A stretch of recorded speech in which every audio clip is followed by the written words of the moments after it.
Boa noite, igreja. Boa noite. Paz seja convosco. Amém. Vamos abrir a Bíblia no livro da Carta aos Romanos, capítulo 1.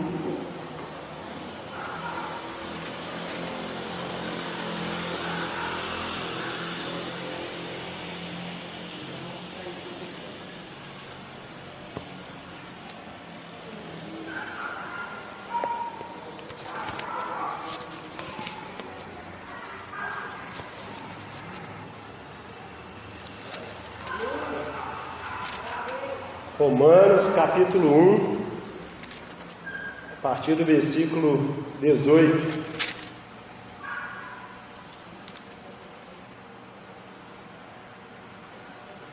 Tá fácil, não tá? A carta de Romanos está lá no Novo Testamento, uma das primeiras cartas do apóstolo Paulo, primeira aí na ordem, né? Mas também foi uma das primeiras, que ele escreveu mais ou menos no ano 55 da nossa era.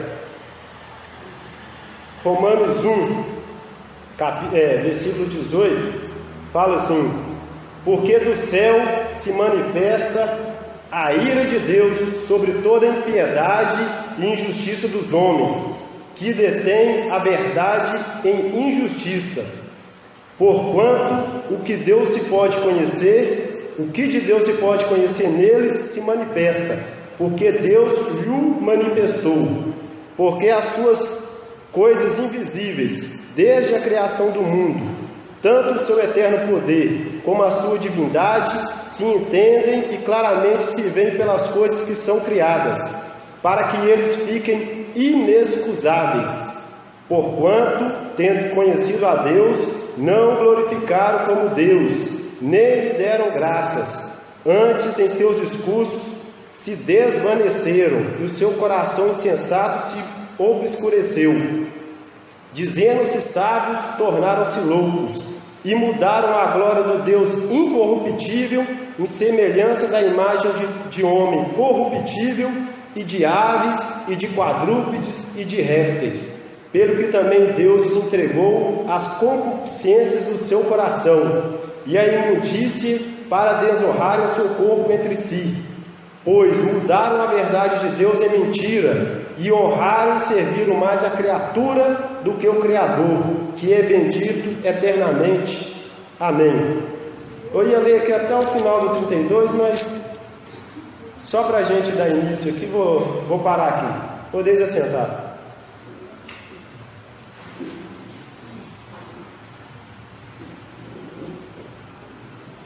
Está aqui a carta de Paulo aos Romanos, capítulo 1, e nesse versículo 18, na minha Bíblia aqui, traz um título, que fala assim: a idolatria e depravação dos gentios.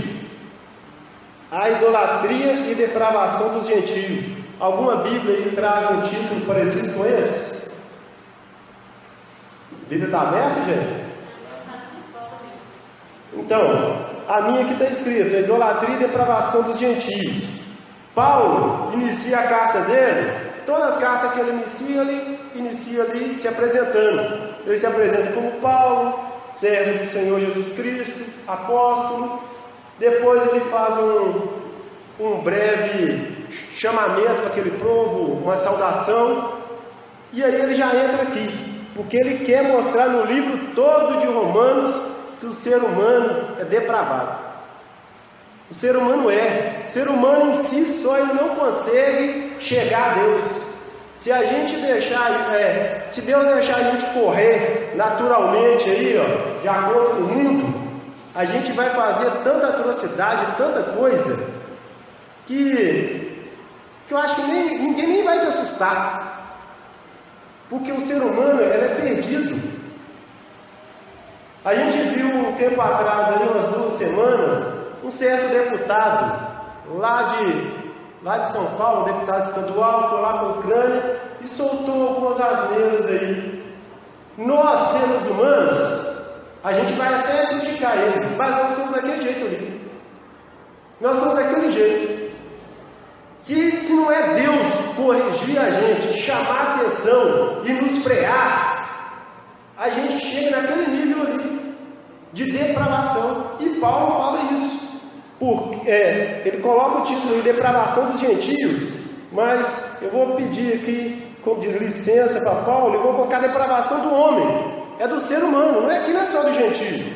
Tanto é que não é só do gentio, que quando ele entra no capítulo 2, ele vai falar da depravação também dos judeus. Que os judeus achavam que os gentios que era errado, e depois Paulo até chega para os judeus e fala assim: vocês vão ficar julgando, vocês também são desse jeito. Todos pecaram e destituídos estão da glória de Deus. Então nessa noite, geralmente o povo gosta, eu também gosto de ficar só ouvindo aqui: você vai vencer, irmão, Deus vai te prosperar. Só que hoje eu vou falar sobre isso aqui. Vou falar algo para abrir a mente nossa.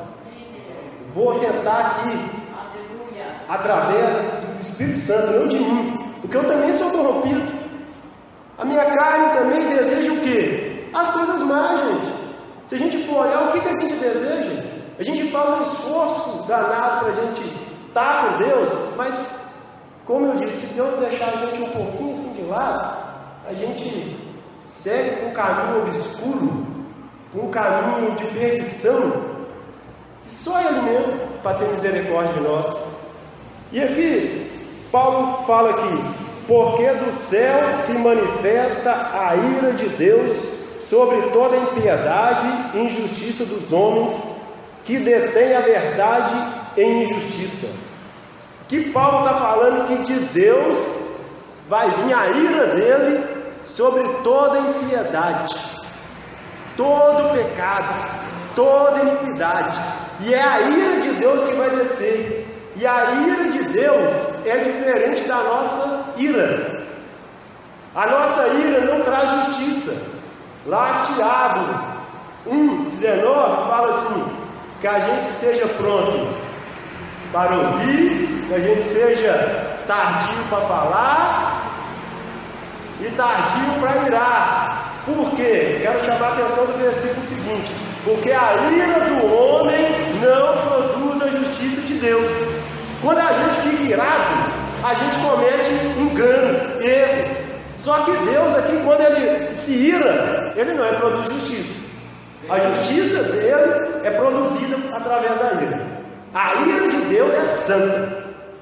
Isso sim, a ira de Deus é santa. E aqui fala que a ira de Deus vai se manifestar sobre essa impiedade e injustiça dos homens. A ira dele é diferente da nossa. A nossa ira a gente tem que pedir toda hora: oh Deus, não deixa eu ficar irado, não deixa eu ficar nervoso, porque eu nervoso, eu não vou produzir a justiça do Senhor. Eu não vou produzir o que o Senhor quer. Imagina lá, o marido nervoso, o que ele faz? Imagina o policial nervoso, o que ele faz? Imagina o seu vizinho lá nervoso, o que ele faz? O nervosismo e a ira só vai trazer. Imaginem a palavra que vocês quiserem, que eu vou falar a palavra. Então, a ira de Deus vai manifestar sobre toda essa impiedade.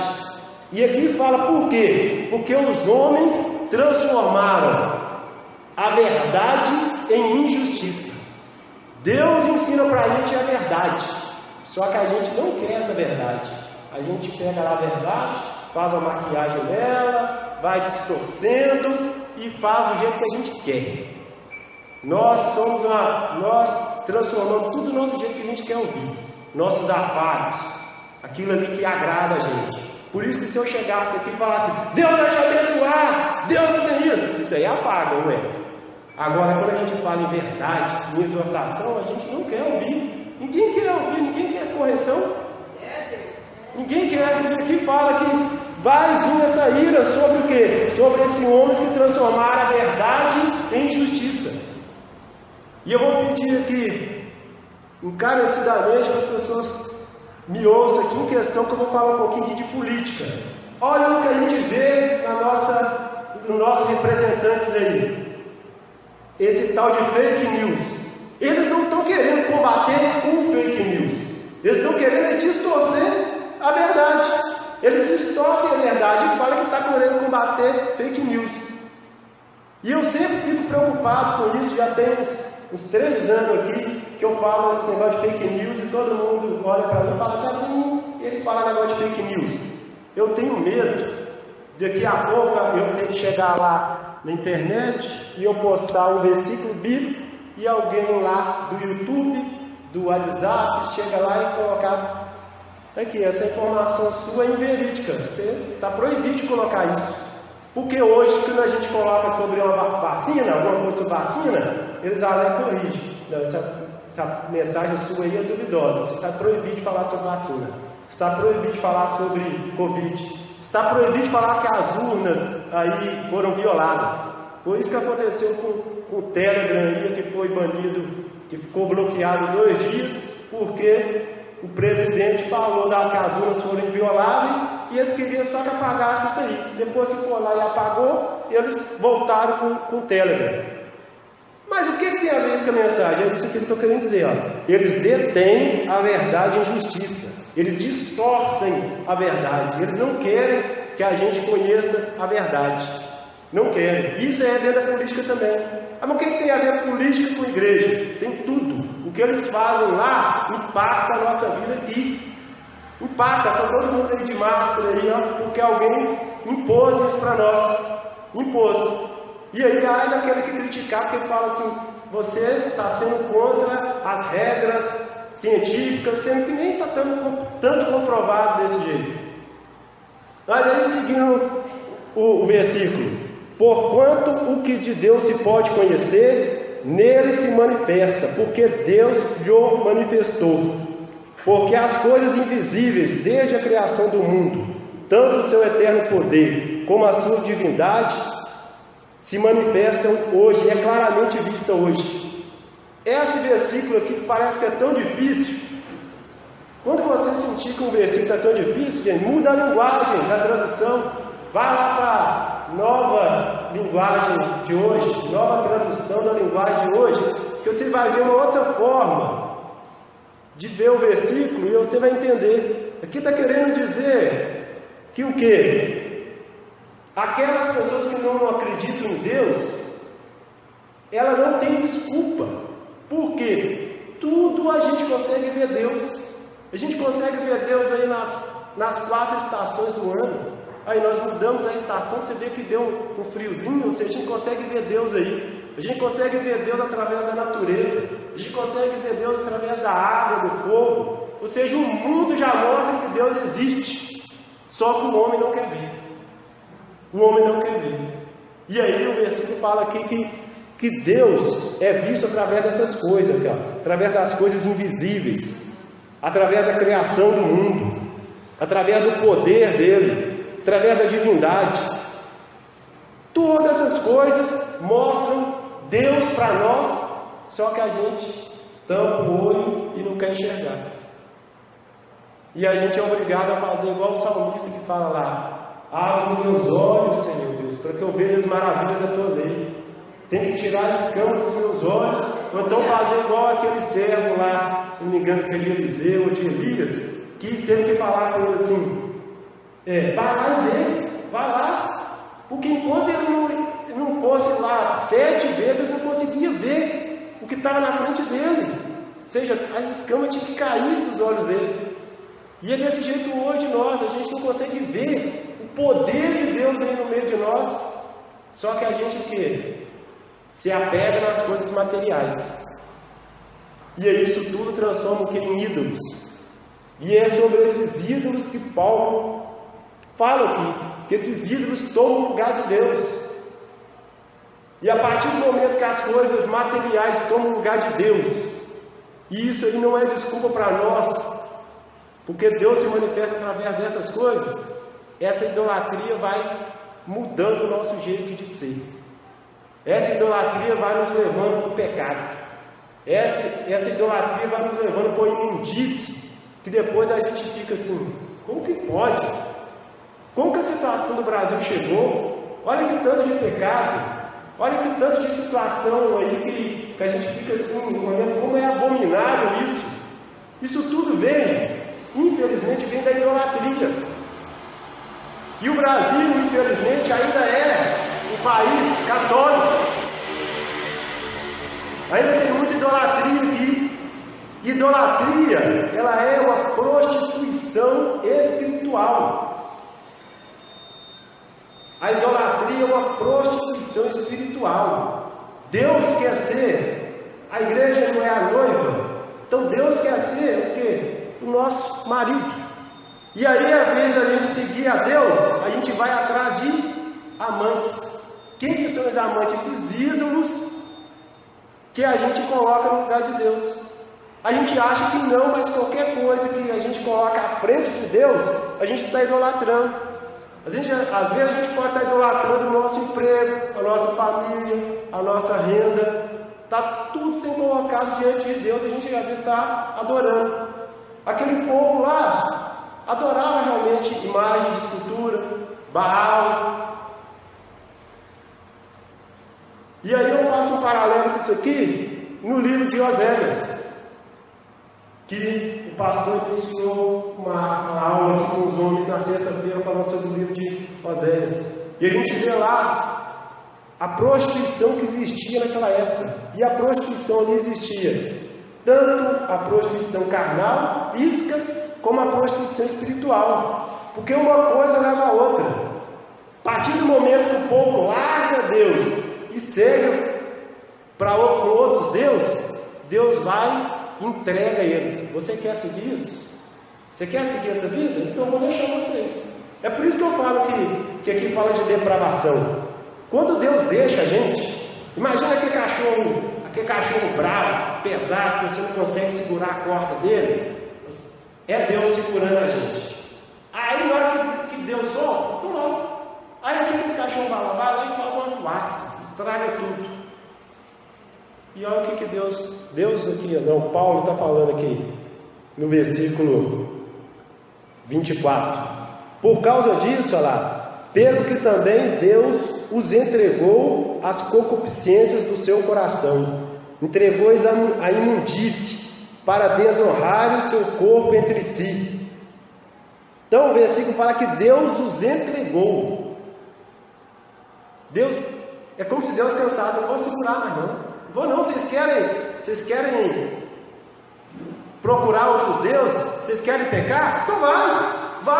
Vocês vão ver o que vai acontecer, vocês vão ver o tanto que vocês vão quebrar a cara. Vai. Aí o que acontece? Fala que eles vão para a imundície, para desonrar o seu corpo entre si. E aí eles continuam.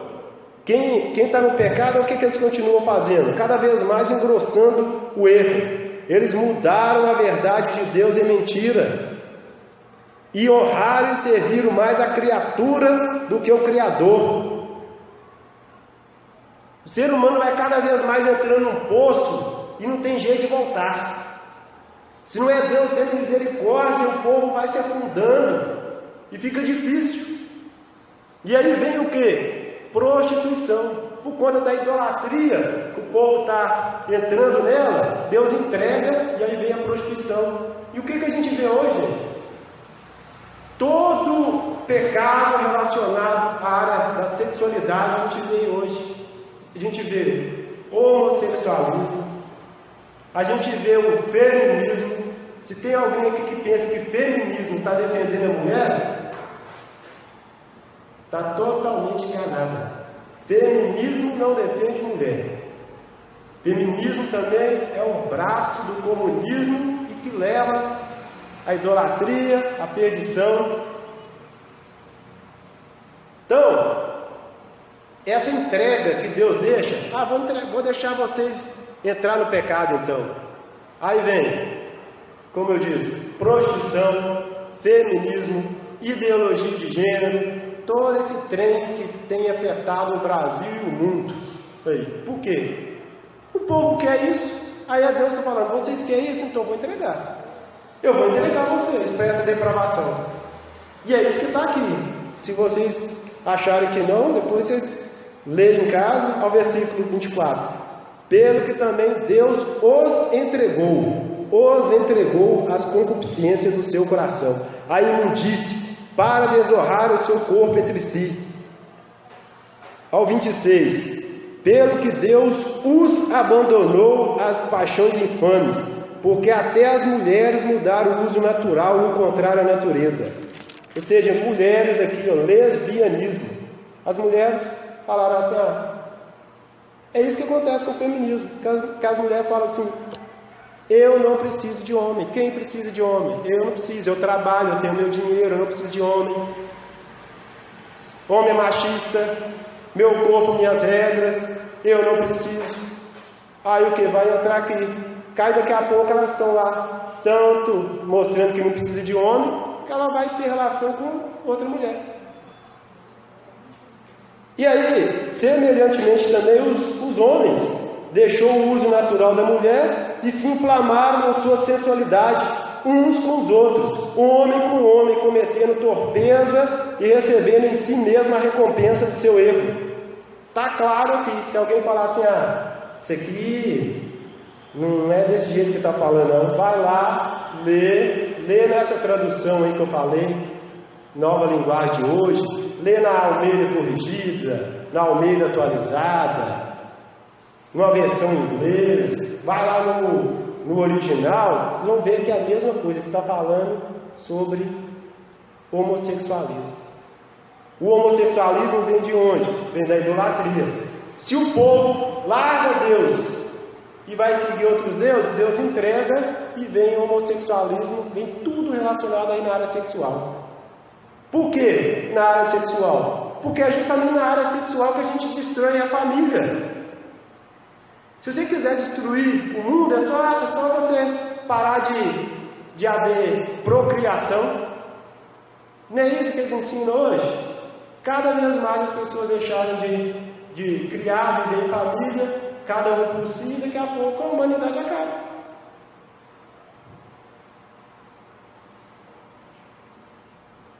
Versículo 28. E como eles se não importaram de ter conhecimento de Deus, assim Deus os entregou a um sentimento perverso para fazerem coisas que não convêm. Então, como eu disse, virou um ciclo vicioso. Se a gente vê aí, repete 3 vezes que Deus os entregou. Eles continuam fazendo o erro, aí Deus entrega. Eles continuam, Deus entregou mais. Vai se afundando, vai se afundando. Do mesmo jeito que estava Israel lá no livro de Oséias, que alguém quiser ler lá também, a gente vai ver quanta depravação que estava naquela época. Paulo também está referindo aqui, no livro de Romanos. E a diferença do livro aqui de Romanos lá para Oséias são 800 anos. Ou seja, então, é porque o povo continua não voltando para Deus. O povo precisa voltar para Deus para essas coisas pararem. E hoje, se a gente está vendo essas coisas acontecendo, é porque as pessoas precisam voltar para Deus. A gente precisa voltar para Deus. A gente precisa corrigir a nossa vida. A gente precisa corrigir a nossa maneira de viver em família, de viver em sociedade, de a gente criar os nossos filhos, de a gente conversar com as pessoas. A gente não pode ficar aceitando tudo. Eu vou aceitar para não brigar, porque não convém ficar brigando. É mesmo, lá fala para a gente não evitar certas contendas, certas coisas, mas na hora que a pessoa precisa querer a sua opinião, dê a sua opinião conforme a palavra de Deus aí. Se a pessoa vai agradar ou não, é a sua convicção de acordo com a palavra de Deus. A gente vai ver no final do capítulo 1, aí, que aqueles que consentem essas práticas também estão pecando. Quem consente. E quantas vezes que nós hoje é chamado a consentir com esse homossexualismo aí, com essa ideologia de gênero? A gente é obrigado a receber essas pessoas sem criticar. A gente não pode criticar, não. Cada um é por si. É a própria pessoa, não liga não. Só que aqui, no finalzinho do capítulo 1, ao 32 aí, os quais, conhecendo a justiça de Deus, que são dignos de morte os que praticam essas coisas erradas aí, não somente as fazem, mas também consente aos que fazem. Então, se a gente ficar consentindo com esse erro, a gente também está errando. A gente também está pecando, a gente não pode consentir. Não é que eu estou falando que a gente vai sair daqui e o primeiro homossexual, primeira feminista, eu vou chegar na rua e ficar brigando. Não, mas na hora que chegar a vez e alguém pedir minha opinião, eu vou falar assim, não concordo não. Está errado. Se continuar desse jeito assim, a palavra fala que você não vai ser aceito não. Aonde que fala que não? No finalzinho do Romanos capítulo 1 aí fala que eu não posso consentir com isso. E olha como o mundo está hoje. O mundo está hoje, é o versículo 29 aí, ó. Estando cheio de toda iniquidade, prostituição, malícia, avareza, maldade, cheios de inveja, homicídio, contenda, engano, malignidade. Como que está a família hoje, as pessoas lá? Olha o versículo 30.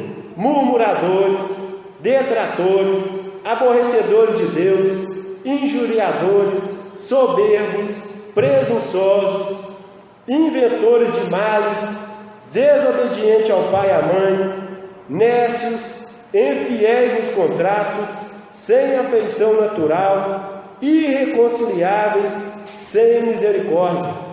É uma das maiores listas que Paulo faz de pecadores. E esses pecados todos vieram por quê? Porque o povo deixou Deus de lado, através da idolatria. Seguiu outros deuses,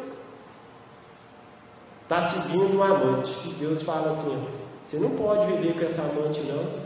Você não pode. Eu sou o seu Deus. Eu sou o seu marido. Eu que vou te corrigir. Isso ele falou lá com Israel, mas é para nós hoje. A gente não pode seguir outros deuses. A gente não pode seguir o engano, o erro. Porque senão o que vai vir sobre nós? Isso aqui, de Deus entregar. Fala, vocês querem isso? Então vou entregar. E aí vai vir todos esses males. E olha bem o que Paulo colocou aqui. Nós somos inventores de males. O próprio povo inventa o mal. O próprio povo faz o que é mal, vai inventando cada vez mais mal. Tem até aquele pastor Cláudio Duarte, ele fala que o diabo deve olhar assim. Tem certas coisas que a gente faz tanto errado, que o diabo vai assim e fala assim, olha, eu nem tinha pensado nesse tipo de mal, não. O próprio diabo copia do ser humano. O ser humano, como eu disse, ele é depravado, ele é cheio de erros. O próprio diabo olha assim e fala, eu nem tinha pensado nisso, eu vou copiar. Quem está entendendo? Eu vou copiar. Por quê? Porque tem hora que a gente faz tanta coisa ruim, o diabo fala assim, olha, eu nem tinha pensado, eu vou aproveitar dessa situação e vou terminar de colocar fogo. Vou terminar de piorar a situação. Então a gente tem que analisar, quando a gente estiver diante de uma situação, a gente não deixar o mal entrar dentro de nós. Não pensa que o mal só está lá com aquele assassino lá na rua, com o traficante de droga lá, não. O mal às vezes está dentro de nós.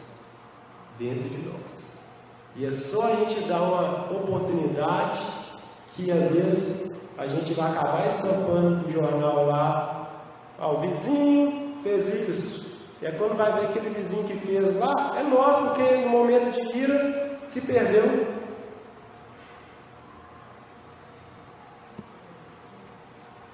Então nós estamos diante aqui de um quadro de idolatria e depravação. E olha o que Deus quer de nós. Que a gente venha clamar a Ele, pedir misericórdia, corrigir a nossa vida. A gente tem que buscar a Deus. E é isso que Paulo fala lá na continuação de Romanos, lá no capítulo 3, se eu não me engano, que fala, não há ninguém que busque a Deus. Não há ninguém. Todos pecaram.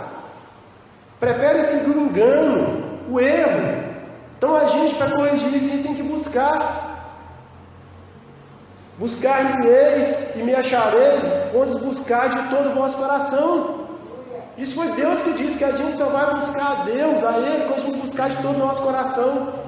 Quando a gente entender essas coisas, a gente buscar. Se a gente for infiel aqui, ó, nos contratos, se a gente for infiel na nossa vida conjugal, se a gente só vai trazer mais erro para a nossa vida e a gente vai se perder. A infidelidade no casamento, eu já falo isso aqui sempre, infidelidade no casamento vai criar filhos também destruídos, que vai entrar no outro casamento mais destruído ainda, porque copiou dos pais. Seja o que a gente faz hoje, a gente vai estar plantando para os nossos filhos de amanhã. Então, se você quer que o seu filho tenha um bom casamento lá no futuro, a gente vai ter que ver como que a gente está lidando hoje com o nosso casamento. Se a gente quer que o nosso filho lá tenha um bom emprego, a gente tem que ver como que eu sou no meu emprego. Será que eu sou exemplo? Porque a palavra de Deus fala que a gente tem que fazer as coisas, não é para agradar o homem, mas fazer agradando a Deus. Porque toda vez que a gente faz o que é correto, Deus vai nos abençoar. Mas toda vez que eu faço o errado, Deus vai nos entregar. Vai deixar para lá. É isso que vocês querem seguir? Então vou deixar para lá. Então a gente precisa corrigir a nossa vida. Eu anotei aqui 3 versículos que fala sobre buscar. Um é esse que eu falei: buscar-me-eis e me acharei quando buscar de todo o vosso coração. Está lá em Jeremias 29, 13. Mas tem um outro que a gente conhece também bastante: buscai ao Senhor enquanto se pode achar, invocai-o enquanto está perto.